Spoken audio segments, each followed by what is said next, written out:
Hello guys, in this quick video I'm going to show you how to convert Twitter videos to MP3. So if you want to convert videos to MP3 on Twitter, here's how to do it.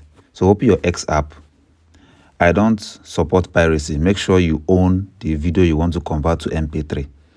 So I uploaded a video on my wall to use as an example in this video. So what I have to do is to click on share and click on the copy link button. Head over to this website and paste the link over here. Click on download.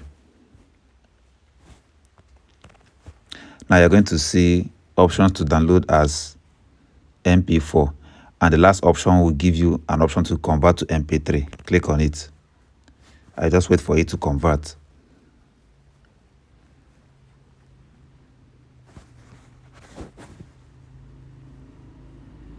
As you can see right here, your MP3 is ready. You can now click on download.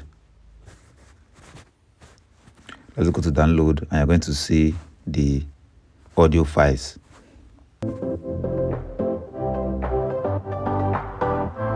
This is the audio of that video.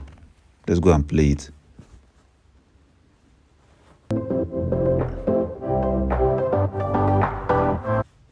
So that's how you convert Twitter videos to MP3. That's all for this video. See you guys in the next one.